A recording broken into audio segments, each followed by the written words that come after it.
ഇടവപ്പാതി മഴക്കാലം. ഞാൻ ഇടവപ്പാതി മഴക്കാലത്തെക്കുറിച്ച് എൻ്റെ ഒരു അനുഭവം, പഴയകാല അനുഭവം ഞാൻ പറയുകയാണ്.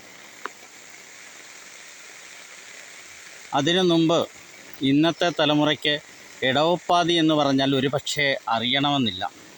കാരണം നമ്മളിന്ന് ഈ മഴയ്ക്ക്, അതായത് മെയ് ലാസ്റ്റ് ജൂണിൽ പെയ്യുന്ന ഈ മഴയ്ക്ക് നമ്മൾ പറയുന്നത് ഒന്നുകിൽ തെക്കു പടിഞ്ഞാറൻ മൺസൂൺ എന്നോ അല്ലെങ്കിൽ ന്യൂനമർദ്ദമെന്നോ പറയുന്നു. കൃഷിയെ സ്നേഹിക്കുകയും കൃഷി ഒരു വരുമാന മാർഗമാകുകയും ചെയ്തിരുന്ന ഒരു കാലഘട്ടത്തിൽ, അതിലുപരി മലയാള മാസങ്ങളെ മാത്രം അറിയുകയും ചെയ്തിരുന്ന ഒരു കാലഘട്ടത്തിൽ അന്നത്തെ തലമുറ പറഞ്ഞുകൊണ്ടിരുന്നത് ഇടവപ്പാതി മഴയെന്നാണ്. അതായത് ഇടവമാസത്തിൻ്റെ പകുതി കഴിഞ്ഞുള്ള മഴ. ഈ മഴയെ ബേസ് ചെയ്താണ് നമ്മളെ കൃഷികളെല്ലാം മുമ്പോട്ട് പോയിക്കൊണ്ടിരിക്കുന്നത്. ഞാൻ അതിൻ്റെ ഒരു ചരിത്രത്തിലേക്കൊന്നും വരുന്നില്ല, കാരണം ഞാൻ പറയാൻ ഉദ്ദേശിക്കുന്ന അതല്ല. ഞങ്ങളുടെ കുട്ടിക്കാലത്ത് ഏകദേശം ഒരു 10-18 വർഷം വരെ, കുട്ടിക്കാലം എന്ന് പറയുമ്പോൾ 18 വയസ്സ് വരെ ഒരു കുട്ടിക്കാലം എന്ന് നമുക്ക് പറയാൻ കഴിയില്ല. എന്നിരുന്നാലും ഞാൻ പറയുകയാണ്, അതായത് എൻ്റെ വീട് ഏകദേശം വയലിനോട് ചേർന്നാണ്. വയലും എൻ്റെ വീടും തമ്മിലുള്ള ഒരു ദൂരം ഒരു 100 മീറ്ററിൽ കൂടുതൽ ഉണ്ടാവില്ല. ഇന്ന് ഈ കാണുന്ന സ്ഥലം, അതായത് പണകോരി എന്ന് പറഞ്ഞാൽ വാരം കോരി ഇട്ടിരിക്കുന്ന ഈ സ്ഥലം നെൽകൃഷിക്ക് മാത്രമായിരുന്ന പാടമായിരുന്നു, അതായത് കണ്ടമായിരുന്നു. അവിടെ നെൽകൃഷി മാത്രമേ ഉണ്ടായിരുന്നുള്ളൂ. ഞങ്ങളെ ഈ പാടശേഖരങ്ങൾ, ഈ സ്ഥലങ്ങളിലെല്ലാം നെൽകൃഷിയായിരുന്നു. നെൽകൃഷി നിർത്തിയതിൻ്റെ പ്രധാന കാരണം എന്ന് പറയുന്നത് തൊഴിലാളികളെ കിട്ടുന്നില്ല എന്നുള്ളത് കൊണ്ടും നഷ്ടമാണ് എന്നുള്ളത് കൊണ്ടുമായിരുന്നു എല്ലാവരും നെൽകൃഷി നിർത്തിയിട്ട് പകരം മറ്റ് കൃഷികളിലേക്ക് മാറി. പക്ഷേ ഇപ്പം മറ്റ് കൃഷികളും ചെയ്യാൻ കഴിയാത്തൊരു സാഹചര്യം ഉണ്ടാകുന്നു. കാരണം പന്നിശല്യം, തൊഴിലാളികളുടെ കുറവ്, ലാഭകരമല്ലാത്ത രീതിയിലേക്ക് കൃഷി മാറി. ഇതൊക്കെ പുതിയ തരത്തിലുള്ള കൃഷിക്കാരെ പിന്നോട്ടടിച്ചു പോയ ചില കാര്യങ്ങളാണ്. ഞാൻ പറയുന്നത്, വർഷങ്ങൾക്ക് മുമ്പ്, ഞാൻ കുറച്ച് മുമ്പ് പറഞ്ഞതുപോലെ തന്നെ ഞങ്ങളുടെ കുട്ടിക്കാലത്തൊക്കെ ഈ സമയത്ത് നെൽ കൃഷി ചെയ്ത് അതൊരു കാൽപ്പരുവെങ്കിലും, അതായത് ഒരടിയിൽ മേലെങ്കിലും വളർന്നിട്ടുണ്ടാവും. വളർന്നു നിൽക്കുന്ന ഈ സമയത്താണ് വലിയ വേനൽ അവസാനിച്ചിട്ട് മഴ പെയ്യാൻ തുടങ്ങും. മഴ പെയ്ത് കഴിഞ്ഞാൽ 1-2 വലിയ ശക്തമായ മഴയോടുകൂടി ഈ പാടങ്ങളിലെല്ലാം, തോടുകളിലെല്ലാം വെള്ളം നിറയും. ഒരു മുട്ടറ്റോളം വെള്ളമുണ്ടാവും.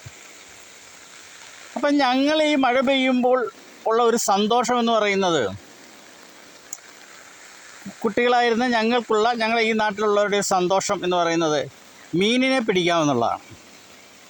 അതായത് ഈ പുതുവെള്ളം, ഉണക്ക് കഴിഞ്ഞിട്ടുള്ള വലിയ മഴയിൽ പെയ്ത് കിടക്കുന്ന വെള്ളത്തിന് നമ്മൾ പുതുവെള്ളം എന്ന് പറയും. പുതുവെള്ളം വരുമ്പോൾ താഴേന്ന് പറയുമ്പോൾ വലിയ തോടുകൾ, കായലുകൾ, കുളങ്ങൾ എന്നിവിടങ്ങളിലൊക്കെ വെള്ളം വറ്റാതെ കിടക്കുന്നിടത്തു നിന്ന് മീൻ കയറി വരും.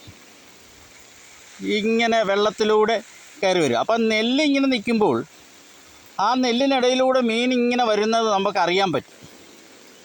അപ്പം ഞങ്ങളതിനെ പിടിക്കാനുള്ള ശ്രമം നടത്തും. ഒന്നുകിൽ വെട്ടുകൊത്തി വെച്ചിട്ട് വെട്ടിപ്പിടിക്കുക, അല്ലെങ്കിൽ നല്ല വലിയ വടി കരുതിയിട്ടുണ്ടാവും, ആ വടി വെച്ച് അടിച്ച് പിടിക്കുക തുടങ്ങിയ രീതിയൊക്കെയാണ്. പക്ഷെ ആ കാലത്തൊക്കെ ധാരാളം എന്ന് പറഞ്ഞു കഴിഞ്ഞാൽ ഇഷ്ടം പോലെ മീനിനെ, മുശി, വരാല്, കൈതക്കൊര, അതുപോലുള്ള മീനിനെ ധാരാളമായി കിട്ടുമായിരുന്നു. പിന്നീട് ഉള്ളൊരു കാര്യം എന്ന് പറഞ്ഞു കഴിഞ്ഞാൽ, കൃഷി രീതി മാറിയപ്പോൾ സ്വാഭാവികമായിട്ടും ഈ മീനിൻ്റെ വരവും, അല്ലെങ്കിൽ മീനിൻ്റെ വരവും കുറഞ്ഞു. അത് വരവ് കുറയാൻ ചില കാരണങ്ങളുണ്ടാവാം. നമ്മൾ നെൽകൃഷി ചെയ്തുകൊണ്ടിരുന്ന കാലഘട്ടത്തിൽ കീടനാശിനികൾ ധാരാളമായിട്ട് ഉപയോഗിക്കുമായിരുന്നു. ഈ കീടനാശിനികൾ കലർന്ന് വെള്ളത്തിൽ കലർന്ന് മീനിൻ്റെ ഒരു വംശവർധനയ്ക്ക് തടസ്സമാകുന്ന രീതിയിലേക്ക് മാറി എന്നുള്ളതാണ്. പക്ഷേ അന്നത്തെ കാലഘട്ടം ഇപ്പോഴും ഓർക്കുമ്പോൾ വളരെ സന്തോഷം സുഖവും തരുന്ന ഒന്നായിരുന്നു. അപ്പം ഞങ്ങളുടെ കുട്ടിക്കാലം എന്ന് പറയുന്നത് ഈ മഴയത്ത് മീൻ പിടിക്കുക എന്നുള്ള ഒരൊറ്റ ഉദ്ദേശമായിരുന്നു. അതൊരു 2-3 ദിവസത്തേക്കുണ്ടാവും. ഇതിൻ്റെ ഈ തോട് ഇന്ന് നമുക്ക് ഇറങ്ങി അപ്പുറത്തോട്ട് പോകാൻ കഴിയാത്ത രീതിയിൽ പോച്ചകൾ കയറി മൂടിയിരിക്കുകയാണ്.